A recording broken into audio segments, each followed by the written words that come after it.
Hello there and a warm welcome to the show. In fact, it is the last for the year 2024. I am Imoni Amarere. Now, 2024 will probably go down as a defining year for many Nigerians in terms of the socio-political and the economic environment, as well as, of course, the security front. As a country, Nigeria experienced what has been described in some quarters as the biggest cost of living crisis in decades and has been plagued by security challenges. As the year winds down, Nigeria is surprisingly confronted with allegations of terrorism funding and establishing a French military post by its closest neighbor on the northern flank, that is talking of Niger Republic. The head of the Nigerian military junta, General Abdurrahmani Chani, alleges that Nigeria, with the active support of our collaboration of France, is amongst others behind a terrorist group known as Lakurawa, geared towards destabilizing Niger and upending its economy. Ironically, the same Lakurawa group has been a major security headache in Nigeria's northwest region for several months running. But Niger Republic insists the group is a tool being deployed by the Nigerian government with the support of the French government against instability and the survival of the military regime.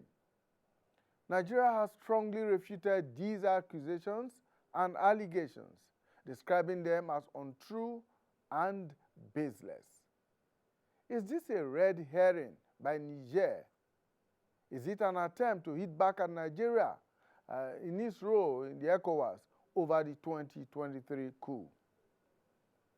Now, as 2025 sets in, Nigeria will no doubt be faced with a myriad of internal and external challenges on several fronts, many of which we derive their roots from the events of 2024. What are those possible challenges, and how can they be tackled to the benefit of the country and the good of its people? What will be the mix of partisan politics with the 2027 elections just 2 short years away? What is the outlook for the economy in 2025? Externally, how can Nigeria's bilateral relations feed into its national interests? Well, these are some of the questions and many more that we shall be trying to find answers to on the program today. So join me and my guests as we do a sneak preview of the year 2025. But first, let's set the ball rolling with this report on the Nigeria-Niger face-off. Nigerian state media reported that the Nigerian chargé d'affaires in Niamey was summoned to the Foreign Affairs Ministry. The Nigerian Foreign Affairs Minister, Bakari Yau Sangare, said this was to express the junta's displeasure with Nigeria for, quote, setting up a base in a town called Gabba in Sokoto State to enable terrorists to destabilize Niger Republic from the western flanks. On Thursday, the junta leader, General Abdurrahman Chian himself, followed up with the weighty allegations accusing Nigeria of doing France's bidding. In the months following the July 2023 coup, which ousted the democratically elected Mohamed Bazoum, the former colonial power's ambassador and troops were kicked out of Niger Republic. Nigeria's leader, Bola Tinubu, had taken office barely 2 months before that coup and had only taken over the chairmanship of the regional bloc ECOWAS 4 weeks before the military takeover. He began to mobilize the regional military force to confront the junta, but the bloc backpedaled. Fast forward to late last month, and President Emmanuel Macron hosts Nigeria's Bola Tinubu to a state visit in Paris at which various agreements were signed. Nothing was said of any military pact, however. The Nigerian army even put out a statement denying reports of French troops being deployed into Nigeria's northeast, where the Boko Haram insurgency is still being tackled.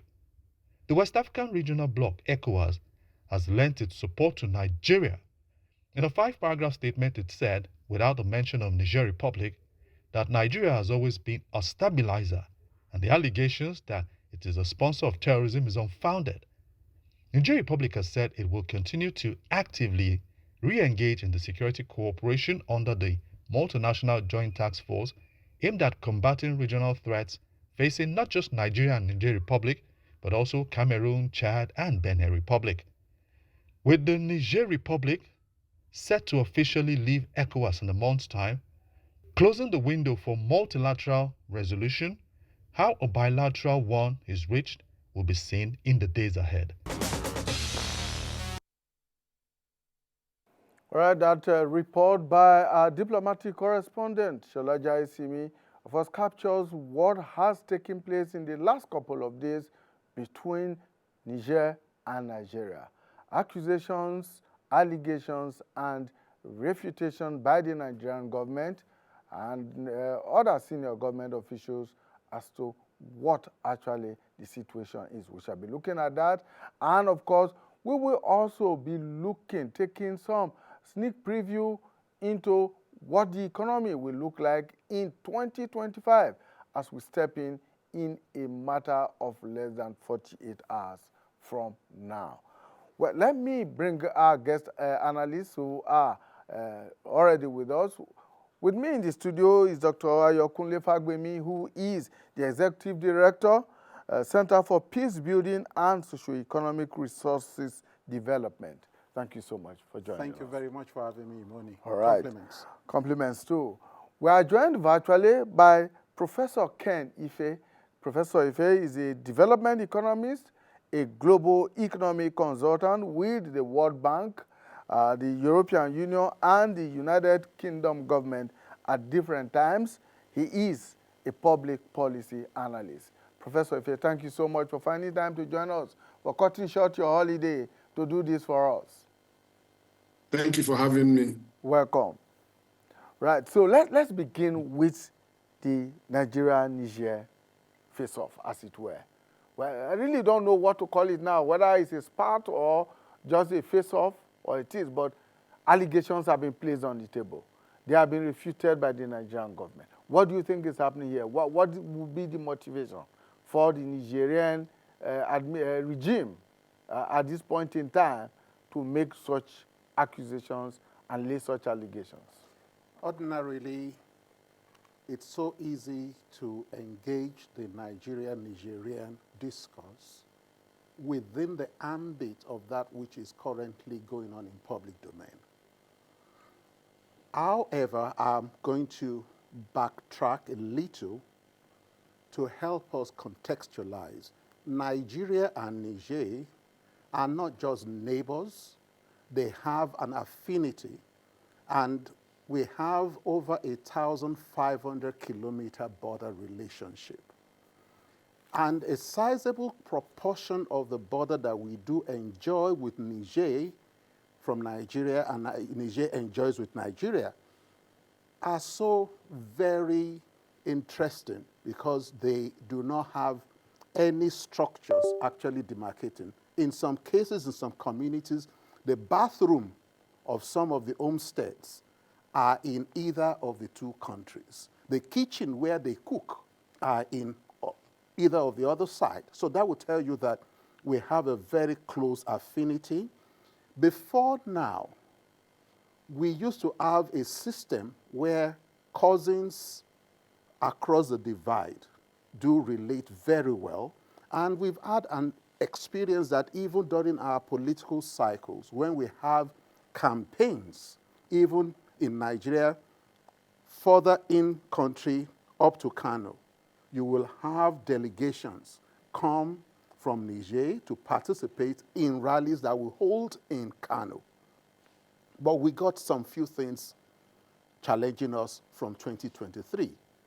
And it's primarily because both the ECOWAS Commission and the Nigerian system in terms of the foreign service, the foreign relations, the diplomatic relations, misinterpreted what occurred after the coup, particularly relating to Burkina Faso, Mali, and Niger. when they raised the flag and said they had misgivings about ECOWAS. When they had misgivings about ECOWAS, they did not initially state categorically that they wanted to exit. They were indirectly declaring dispute. But unfortunately, because of the weakness, the analytic weakness within the ECOWAS Commission and the Foreign Affairs Ministry of the Nigerian state, we misinterpreted and applied the wrong components of the ECOWAS revised treaty to interpret what they were doing. Because ideally, they were not supposed to come together as a trial to say anything towards ECOWAS. They were supposed to do it as individual member states. If they had declared that there was dispute and we were approaching them at that level, we would have been able to manage it better than we did. And unfortunately, the Commissioner PAPS, Political Affairs and Peace and Security, Dr. Abdul Fattah, made a mess of the challenge that we had with Burkina Faso, Mali, and Niger, and was grandstanding and demanded for a defense response, which is what has created the challenge. When we moved further, it became very difficult for us to manage it, in the sense that we were not mindful of the real challenges that we were dealing with in ECOWAS, part of which was the issue of who is the chairman of the Authority of Heads of State. Member states were already being fatigued that Nigeria, after every turn, was having each and every head of state of the Nigerian state becoming a chairman of the ECOWAS authority. So by the time we had a new government constituted and the government was looking for legitimacy, we ended up having a situation where our own president became the chair in a circumstance that they were not ready for us, and it was supposed to have been a Francophone state that should have become the chair. That meant that we were irritating a number of these people. That's the truth. We don't want to do. The second issue had to do with the fact that we were not addressing the intra-Islamic contestations that has been dovetailed into the dynamics of the extremism, Islamic extremism and terrorist networking that was already operating in the Sahel-Saharan conflict system. The failure to truly analyze this properly meant that the solutions that we were preferring and the way we were engaging was difficult. Mind you, you'll recall that in the wake of all these dynamics, we had to send an emissary. Not just one, we sent several An emissary that was made up of Messrs. Abdusalam Abubakar, former Chief of Defense Staff of the Nigerian state, former chairman, the Service Defense Chiefs of the ECOWAS states, former commander of African mission, peace missions, and at the same time, a former head of state of the Nigerian state, a former chairman of the ECOWAS authority. Now, you sent him, but he went on that mission alongside with another general in the person of Sahat Abubakar, the incumbent Sultan of Sokoto. These two gentlemen were already full-blown generals when my brother and friend, General Chiani Abdurrahman, was still a very young commissioned officer. And he actually was in one of the missions that the two of them were commandants. Now, you do not expect him to receive them, because if he should receive them, and I said this on your sister program, Ijoma, Democracy Today. Now, receiving them meant he would have to be listening and taking instructions from them. So he did not receive. The intra-Islamic contestations in West Africa will not even allow him to receive a Sultan of Sokoto who comes from another pillar of the Islam. Now, all those things happened. What are we dealing with today now? It is, again, another attempt by Republic of Niger to say we are declaring that we have disputes. We have odds against you, Nigeria, and we want to engage with you. So we now need to improvise and be very smart diplomatically to engage Niger. It is not just about a certain Malam Nur Badu, National Security Advisor, a certain Foreign Affairs Minister of the Nigerian state, engaging and saying we are refuting the allegations and things like that. It is time for us to say to ourselves, these people are begging for attention. Okay. We need to engage. We need to address the issues. They have a number of domestic crises that they are dealing with in Republic of Niger. Before now, Nigeria and Niger used to partner extensively, and Nigeria used to provide a lot of backstopping for Republic of Niger. Between 2023 and date, that has not occurred. So all this noise is not about whether there is a robust relationship between Nigeria and France. It is more of Nigeria, you are our brother. So it's attention seeking? It's attention seeking. Okay, let's bring in Professor Ken Ife at this point. You have had a very long experience in the ECOWAS sub-region and with ECOWAS as a body itself. What do you think, or how do you think this current face-off will impact the economies of both countries and the entire ECOWAS region? Well, I've been with ECOWAS since 2010, 8, 9, I think, as a lead consultant, private sector development. And I think we are concerned. I mean, from 2007, we moved from ECOWAS of states to ECOWAS of people. And then we have subsiding protocols on free movement of people, goods, services, right of establishment. Since 1985 or so, when ECOWAS was established, it was really a question of officers and bureaucrats doing this business. It wasn't until 2007 that we said, okay, look, we've seen what we are trying to do. We could do more. Let's move down to ECOWAS of people so that we can hit the ground. Trade is carried out by people and private sector. All these things, this integration cannot happen on paper.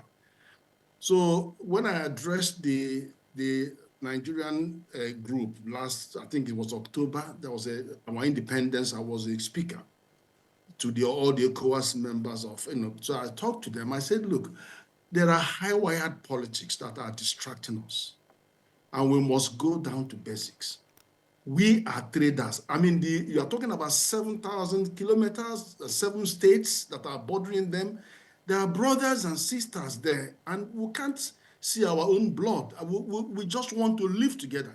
Nigeria and Benin, over 1 million Southwesterners are actually living in Benin. I mean, Southwest Nigerians are living in Benin. And the same thing over there. So let this high-wired politics play over our head. Let us do business and continue to do business. We have porous borders. We don't want all this kind of political game to hit the basic necessity for us to work together to feed ourselves. We have so much in common. We have the River Niger passes through them down to Nigeria. We have a Kainji Dam, and they're supposed to be getting a substantial amount of power from us. If they go and build another dam on top of us, then our own is going to suffer. And that is not to say that we don't have our strengths. We have our strengths, and the brotherhood spirit between these two countries should play out much more strongly than it's doing at the moment. So put that aside. I always think that with this constructive notice from Niger, however it is framed, deserves a very strong attention. I think we need to engage them bilaterally to assure these people that we do not intend to go to war with you. We don't intend to do anything than to continue to promote the friendship and the symbiotic relationship between the two countries. Yet they import a lot of foodstuff from Nigeria, but we also import a lot of things from them. We get cattle, we get food, we have Well, it's symbiotic. The relationship is symbiotic. We share a huge area in the Lake Chad region. Insecurity is common to both of us. And we've worked so closer than all other countries that are involved in the Lake Chad basin. So I feel I feel very angry to think that things are allowed to go down as far as it is going. So we should take it with all seriousness and sit down, send the highest level of conference between these two to talk about the reality that we want to keep all these things, keep the high-level politics where they are, where they belong, and work as neighbors and brothers and continue to allow this relationship to flourish. That's my take on this. Prof, you have given what is happening now an appellation that I like so much, constructive notice. Niger has put forward or laid down a number of very serious allegations that Nigeria is funding a terrorist group and that Nigeria is working in collaboration with France, which is his former colonial master, to destabilize that country. Do you think that these very weighty allegations is the way to go by Niger to get the attention of Nigeria, as Dr. Fagbemi will put it, seeking the attention of Nigeria? And if that is not the case, how do you think both countries can go about getting back to the discussion table? Yeah, I think it's a frivolous claim, and I think it is a claim that doesn't deserve any iota of attention because it doesn't exist. We have an overdose of our own insecurity challenge. We haven't overcome them. So how can we now have the time and resources, spend our resources instigating conflict in Niger? We haven't got that kind of time. So it's a frivolous claim, but it still does say we need to talk.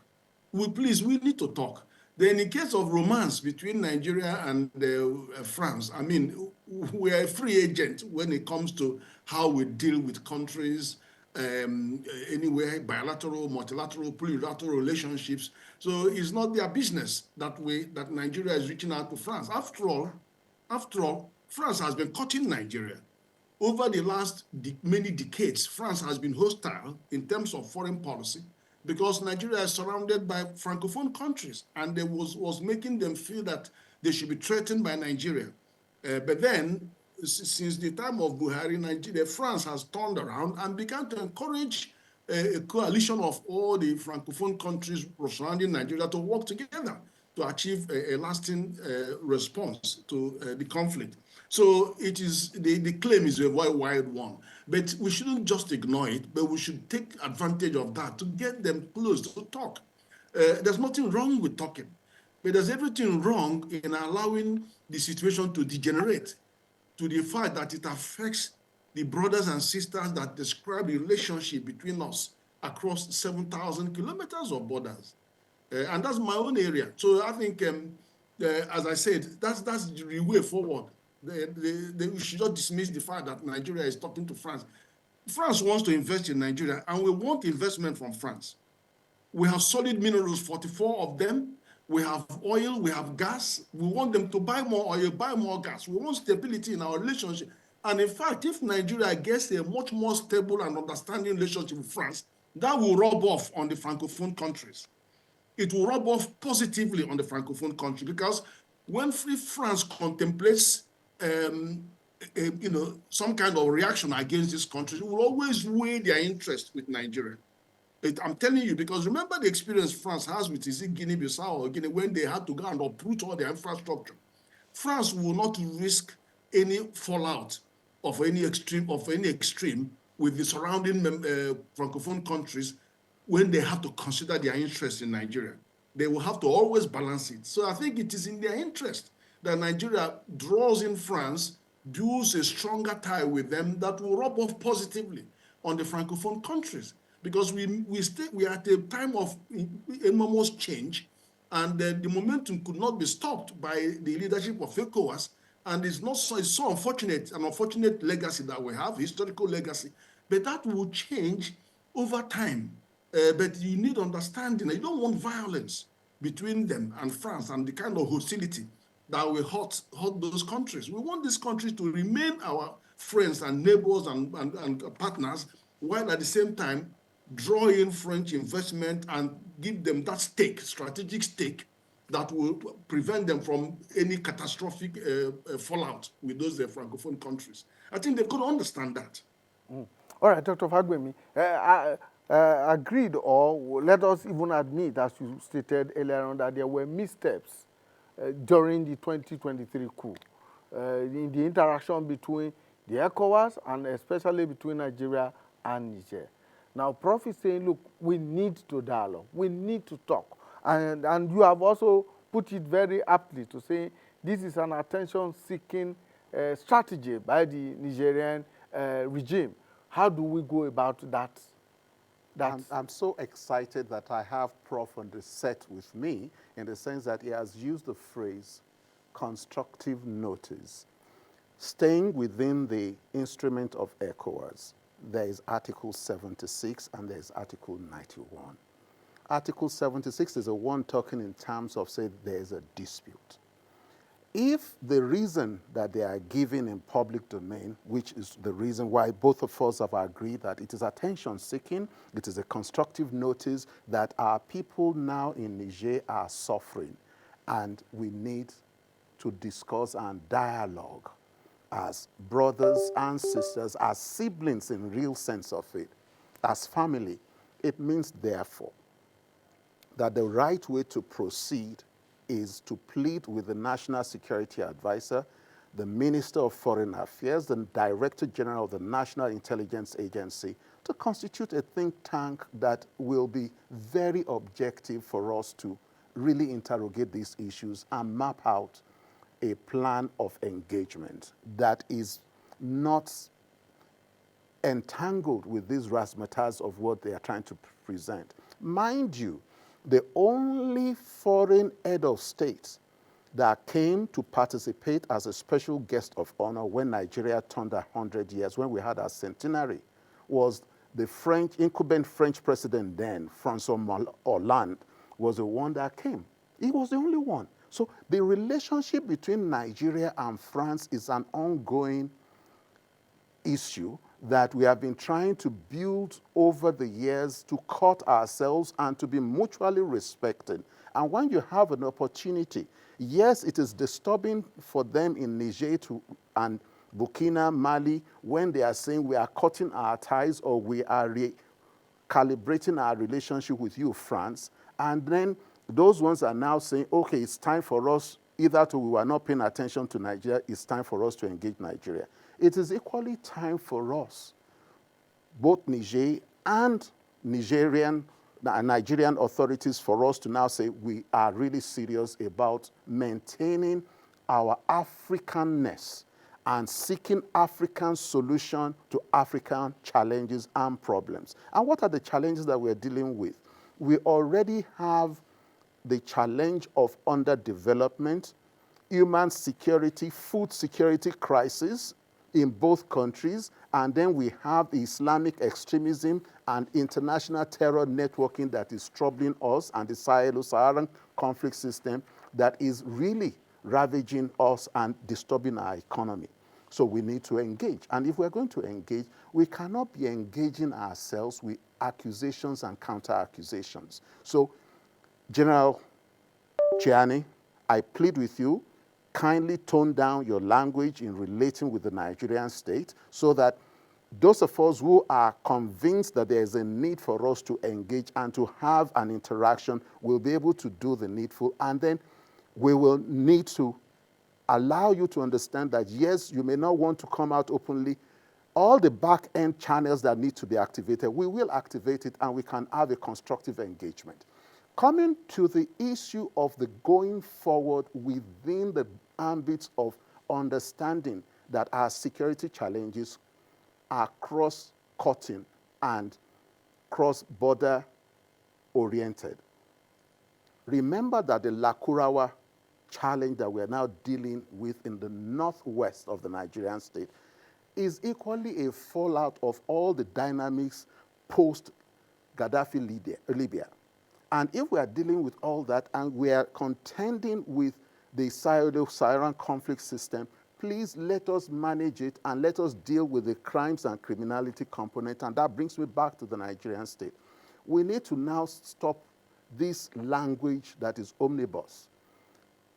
There are issues that are clearly crimes and criminalities. Let us deal and discuss those issues and let the security and law enforcement attend to those issues. When they are attending to the crimes and criminalities the way they are supposed to, people will no longer have this, say, oh, we are challenged with insurgency. And when military operations do take place and do occur, like it has happened now that we are now talking about the secondary explosions that have affected some civilians, we will be able to discuss it dispassionately because, one, it is only in Nigeria that on the average, the casualty that we are dealing with is over 1,000, and we are not claiming that we are at war. It is only in Nigeria that we lose the kind of officers and men that we have lost. It is only in Nigeria that we lose the kind of platforms that we have lost to these security breaches and challenges, and we have not declared officially that we are at war. It is only in Nigeria. Really, we are at war. Yes, the war is asymmetric, and this is the reason why we are pleading with the Defense Information Management System to start changing the language. If you disclose that we are dealing with asymmetric warfare, where the enemy is embedded in communities and that the logistics and security warehousing of their armament is located in diverse places that are, quote and unquote, normally civilian places, then we will understand, like it is happening in Gaza, that when the military decides to go after a particular terror actor that is an insurgent, that is operating and attacking the defense forces of the Nigerian state, and you go after and there is a collateral consequence, people will understand that in asymmetric warfare, because of embedding these armaments in what appears to be a civilian vicinity, there is likely some of this kind of fallouts that we have had. In other words, you are suggesting that we should call what is happening right now by its proper name rather than just saying banditry. No, it is not banditry. We are actually faced with terrorist we are faced with serious terrorist crimes and criminalities. We are faced with things that are linked with organized crimes, elements of which dovetail into terrorism and terrorist acts and terrorist networks. And this is why you now start talking about the financial crimes component in terms of terror financing.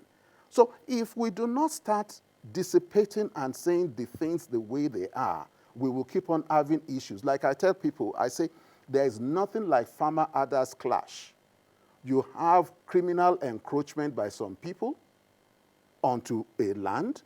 You have situations where, unfortunately, you have poaching, and you have all these kind of assassins that do occur when this criminal encroachment occur. These are within the ambits of the criminal and penal codes.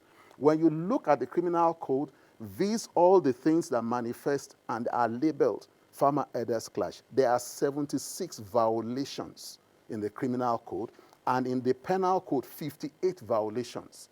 So we need to start doing the needful. It is time for us that we need to reappraise our national security strategy and make them to be annotated by the legal provisions for the crimes, criminalities that are associated, so that we do not just say insurgency, banditry. Banditry means that some people go to a place, when we report it, they go to a place, they either steal or forcefully kidnap some individuals, abduct them. That is kidnapping. When they molest the women, it is either they start with just assault and battery. If they go sexual, it becomes sexual abuse, which falls under rape and things like that. So we need to start discussing these things correctly. And we need to have a situation where regulation from 420, Regulation 420 of the Nigerian police must become something that is being utilized within the Nigerian state. You add something that occurred last year, December, at Bokos. But unfortunately, there were no death certificates before the corpses were buried. Based on regulation from 420 of the police, you are supposed to reduce it to a homicidal investigation, meaning that before those corpses are buried, you must profile the corpses. We don't do that. We don't do it at all. In many cases where so-called bandits and so-called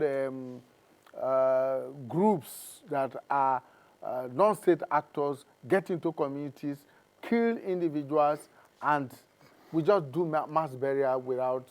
And the one that is becoming very cliche and interesting to use now is say we have ungoverned spaces. How can you have ungoverned spaces when statutorily you have a Nigerian police that is supposed to have alert posts in communities, is supposed to have a divisional police station that correlates with each local government in the minimum, and you have an area command that is supposed to cover 2-3 local government areas? You can't tell me that they have appropriation for the Nigerian police, for those area commands, for those police stations, and you have ungoverned spaces. You can't tell me you have ungoverned spaces when you have the Director General of the SSS says, I have formations in all the wards, the 8,000 plus wards in the Nigerian state, because that's the way they operate. So you can't have ungoverned spaces. All right, well, that's a matter for another day, but let's bring in Prof again now. Prof,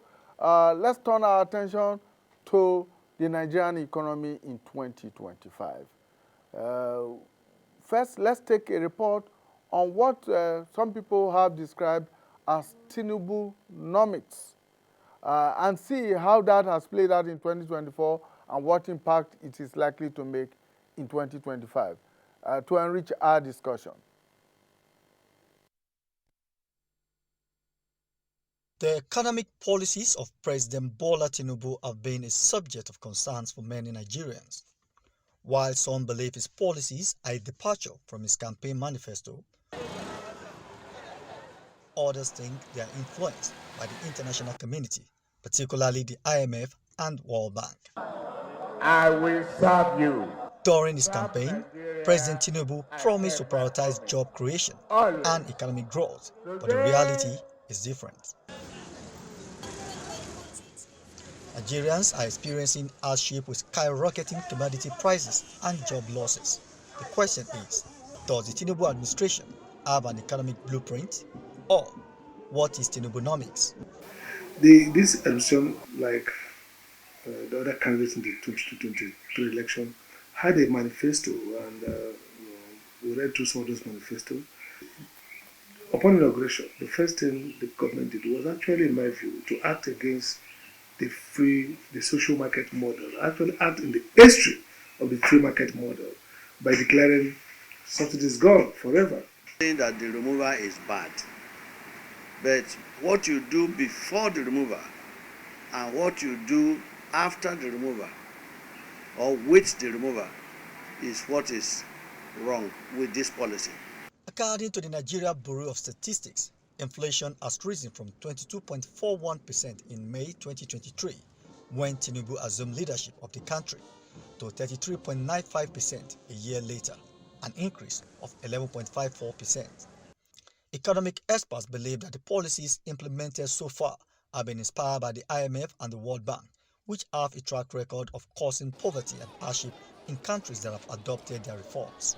What I call IMF doctrine. So, for example, they've said you got to devalue your currency. They've said you got to remove fuel subsidy. They've said you also have to make your currency, market determined, which is what they tend to always prefer. And then you also have to, loosen interest rate and let interest rate sort of rise in line with inflation. These are all, policies that the IMF tend to recommend when your country is trying to go on a mend. And Nigeria has done all of it. Nigeria has experienced similar economic hardship before. Under the military government of General Ibrahim Babangida, with the Structural Adjustment Program, SAP. The SAP led to inflation, unemployment, and social unrest. I remember that Idika Kalu was shouting against that particular devaluation. But it was devalued and it landed us here now. Stories of how Nigeria is a giant of Africa, how Nigeria has potential, how all it needs to do is do A, B, C, or D, and then things can change. We've seen different policies over the years. We've seen different brilliant economic blueprints being put forward, whether it's needs or whether it's ERGP or whether it's a better life for rural Nigeria. We've seen different things. The common theme here is that none of it has worked. In the last 50 years, we can count in 3 hands countries that have developed in the world. Really development. Moved from X to Y. Moved from underdevelopment to now development. And they're not anything other than China, Korea, Taiwan, maybe so that's it, Singapore. So the rest, it has not worked anywhere. The International Monetary Fund (IMF) provides financial assistance to countries in need, often with requirement of implementing economic reforms. While these reforms aim to stabilize economies and promote growth, they sometimes lead to negative short-term impacts or unintended long-term consequences. Some countries that have faced challenges or negative impacts from IMF loans are Greece. The austerity measures required by the IMF during the Eurozone crisis led to significant social and economic hardship, including high unemployment and public protests. In Argentina, multiple IMF programs over the years have been controversial, with economic reforms leading to severe recession, currency devaluation, and social unrest. In Egypt, economic reforms required by the IMF, including subsidy cuts and tax increases, led to a rise in living costs and public discontent. Others are Tunisia, Zimbabwe, Ghana, and Brazil. African leaders, Nigerian leaders, do not have the sophistication to understand how to manage the World Bank and the IMF. Not to be reckless and damn the good advice from them, but to be smart enough to know which advice to take and to know the context in which this advice can work. Japan did that. They make sure that they lock up their doors, revalue their currency, get industry started, and of course by the time they are coming out, they are almost better than the second world country. Economic and policy analysts are calling on President Tinubu to learn from history and reverse his policies, which they believe are anti-people. They urge him to come up with an economic model that will bring economic prosperity and benefit all Nigerians, not just a few.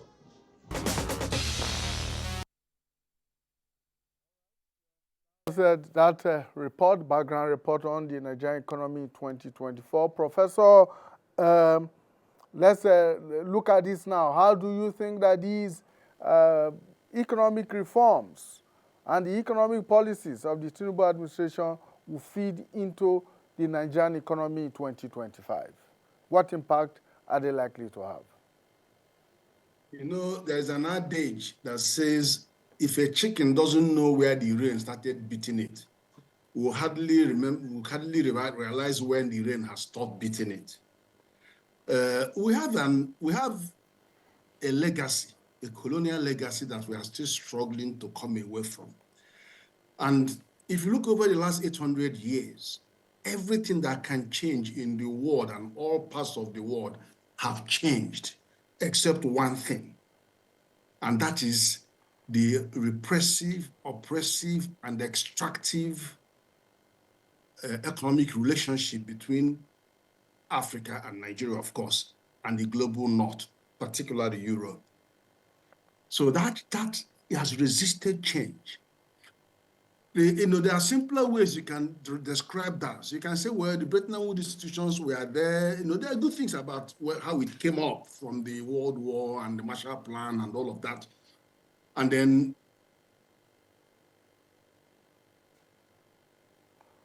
Prof, we're still with you. Okay, we seem to be having a small challenge with the network there, but we hope that Professor Ife will get back to us, but let me get back to you here. Yeah, it's Prof, thank you very much for the way you started, and I'll try to continue on that trajectory. We are getting to a stage where we need to reappraise the way we engage our economic management in the Nigerian state, like any other African country. And that is to understand that we need to achieve a paradigm shift that will overthrow the way we have been tied to the global north. For us to do that, we have to go back to the basics. And what is a basic? Subsistence. How do we achieve subsistence? That's my own understanding. The first place to start is actually to start with food security, meaning that you'll be talking in terms of agriculture. And it's quite instructive that President Tinubu, while he was a citizen and was seeking this office, talked about Agbado. And it is unfortunate that his manifesto, the foreword that I believe he was the one that wrote for the Renewed Hope Agenda Manifesto, had 21 paragraphs. And of those 21 paragraphs, about 11 paragraphs alluded to agriculture. During his last and first media chat, he was still talking about 2,000 tractors, and I laugh.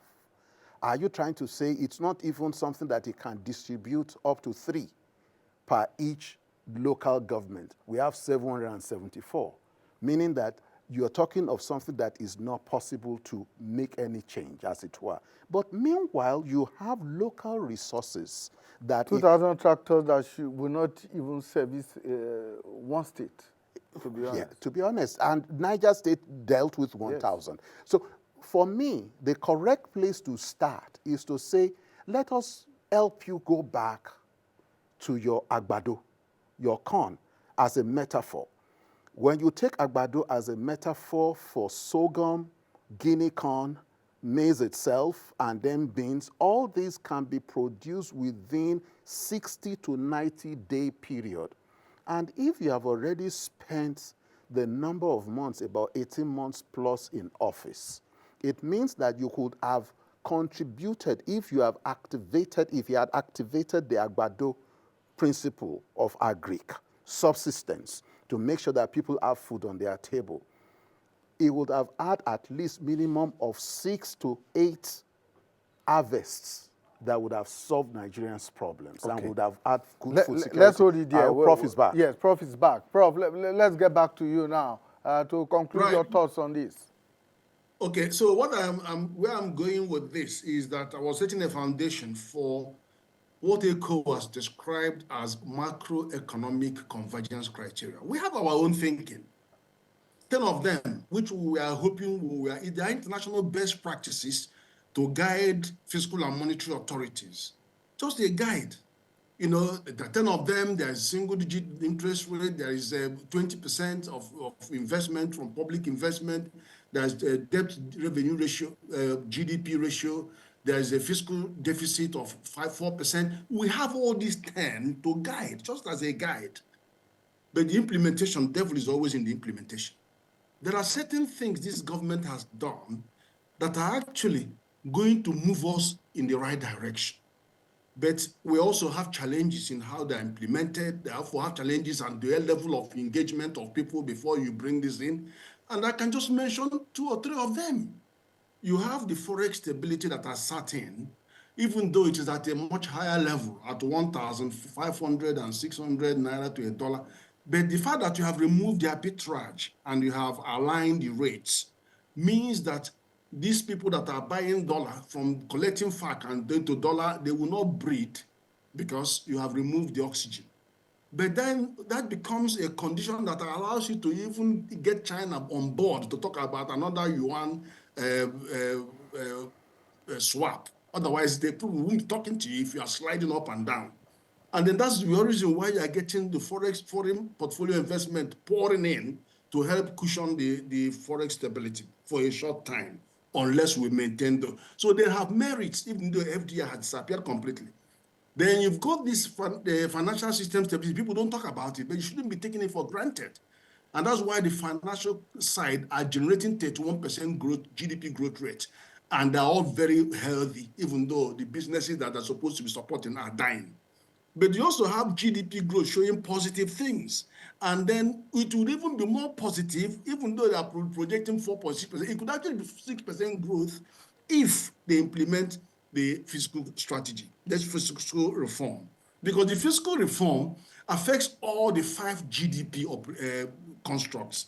It includes aggregate demand, because in companies is 42 million companies that are MSMEs. If they move from 25 million to 50 million, they will now have more money in their hands. They can keep more jobs. They can now produce more output. Aggregate output will go up. If the household is stripped of all these taxes at the ground level, education tax and this and that, then more money will be at their disposal and they can buy more. Aggregate demand will go up. So household consumption will go up. Domestic investment will go up. Already we have forex trade, the balance of payments is 5 billion more positive. Balance of trade positive, 5.8 trillion. So all the indicators that will add to GDP will go up if you implement this. But then other things are the crude and PMS must be in Naira. Fantastic. It's a lot of courage that you're required to do that. They will play in 2025. You're already seeing that. Dangote is beginning to, play as we expected in the market. So there will be more downward trend on those prices. You've seen the minimum wage finally is laid to rest for the next 3 years. And then you've seen other things, a few other things that are showing green shots. So there is light at the end of the tunnel, but it will take a bit of time. Inflation will still go up. It will go up to another 3 or 4 points by March before it starts thinking of stabilizing, before it starts thinking of coming down to maybe 26 by the end of next year, but nothing like 15. It's not going to happen. So issues are there. There are promises in some of the things that I've been doing. You've seen a negative report. Over 2 trillion paid in ransom in insecurity. Do you know what 2-point-something trillion would have done if you put it in agriculture? We wouldn't be talking about food insecurity. So we will get a better deal next year, but we have to live through the harsh conditions, economic conditions that we are facing right now. All right, thank you so much, Prof. Let me give you the last opportunity. 2025 will just be 2 light years away from 2027, and politics is expected to kick in. How is this likely to impact the economy? I am hopeful that the beautiful economic dynamics and theoretical perspectives that Prof has put out there will continue to be approached positively by the Nigerian state and the incumbent administration. But I'm more concerned about how to address the poverty and the food insecurity that is now endemic, that has led to the stampede and the death of a number of citizens, which is very unfortunate, and we do pray for their repose. But most importantly, like I was actually trying to say earlier on, we need to address those subsistence issues. What are the subsistence issues that we want to deal with? Food on the table, shelter. We're no longer discussing shelter the way we ought to be discussing it. And we are now having so many destitutes. Yes, we are able to do an urban renewal packaging of exiting them away from the major city centers. But go to the suburbs. We are transferring the problem to we the are suburbs. transferring there. So I'm hoping that as politics will begin to manifest come 2025, we will become more mindful of the fact that citizens must be the focus of what we're discussing. It's so interesting when I listen to people like Prof talking about this US dollar denominated dynamics, and you're looking at it that, oh, they have removed the arbitrage, the things is narrowed, there's no longer black markets and this kind of rates, and some people are not taking advantage of it.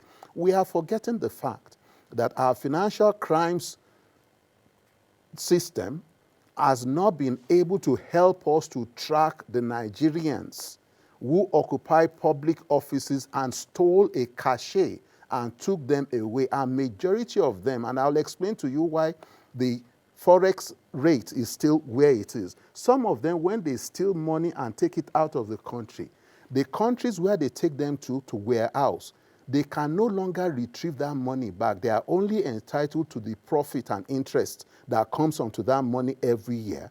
And they can only bring the capital is lost. The capital is lost, yes. And they can only bring a certain fraction of the profit for them to repatriate to Africa, meaning that that money itself is lost. And as such, if they can only bring $1 million back to Nigeria, if 1 million is at 1 naira to $1, it means that it's only 1 million naira that they will have to spend.